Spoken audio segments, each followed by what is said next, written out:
Hi there, welcome to Focus 15 with the Spanish Grammar Guy. I'm here to help you with your Spanish grammar. Today I want to look at the use of the imperative form with vosotros, the imperative mood in the vosotros form, because the imperative can be a little bit tricky and it changes for different forms. And this form, vosotros, is primarily used in Spain for talking to people informally, a group of people informally. And I'll cover both positive and negative imperatives because they are different, with plenty of examples to help you understand. So what is the imperative mood? Let's briefly define that first. So the imperative mood is used to give commands or polite requests or suggestions to people. And understanding how to use it obviously helps you to communicate more effectively. And it's very common in Spain, the imperative mood. In British English, when we express these requests or commands to people, it can sometimes seem as rude. Do this, do that. But in Spanish, it's used more frequently. And the vosotros form is used to address a group of people informally, similar to saying you all in English. And it might be used, for example, for a teacher to their pupils or parents to their children. So what we do with the imperative for vosotros, we take the root of the verb and add specific endings. So for regular endings, you drop the AR, for example, in an AR verb, and you add AD. For example, hablar becomes hablad, speak. For ER verbs, you drop the ER and add ED. For example, comer becomes comed, eat. And for IR verbs, you drop the IR and you add id. For example, vivir becomes vivir, live.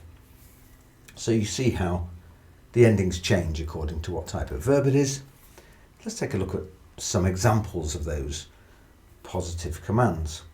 So if you want to say to someone, a group of people, study, you'd say estudiad. Say write, escribid. Say dance, bailad. Go out, salid. So all these commands are direct and encourage a group of people informally to perform an action. So that's how you form the positive imperatives, but the negative imperatives, telling someone not to do something, they're different. For all the forms, we're just looking at vosotros now, and there are other videos on all the other forms, usted tú, for example.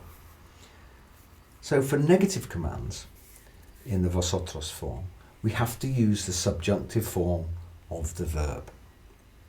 For AR verbs, for example, in vosotros, the ending changes to eis, e-e-s. For example, to say don't speak, no hablar, informally in the vosotros, you'd say no habléis. And habléis is the present subjunctive of the verb for vosotros, meaning don't speak. For ER verbs, the ending changes to eis.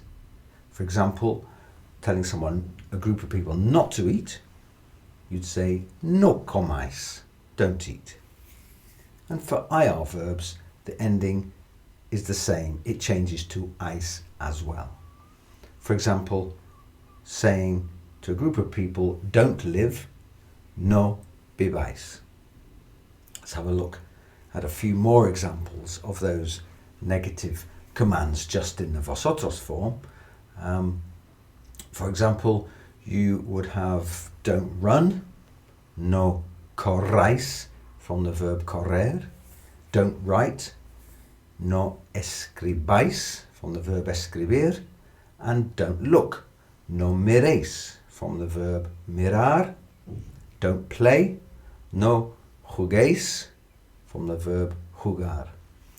So obviously these commands are used to instruct a group informally not to perform a certain action. So, of course, all these have their practical usage. The vosotros form is common in everyday conversations in Spain, not in Latin America, where only ustedes is used. But you might hear this use of the vosotros form in different contexts, such as among friends or family or colleagues when they want to be informal. So imagine a teacher addressing students, asking them to study for the exam. Estudiad para el examen. Or when making plans with friends, for example, you're telling friends to go out early tomorrow, salir temprano mañana. Now obviously you have to learn the endings of these, and there are some common mistakes and some tips that you can use to overcome these mistakes. Obviously using the wrong form is a common mistake, especially if you're more familiar with Latin American Spanish, where ustedes is used instead of vosotros. If you used ustedes all the time and not vosotros, you'd still be understood in Spain. It's not a problem. But in Spain, vosotros is used in those informal settings. And always pay attention to the context. If you're in Spain and talking to friends, vosotros will fit perfectly. But in formal contexts, or when addressing groups of people outside of Spain, then use ustedes. And if you're having a problem with them, I would advise you just use ustedes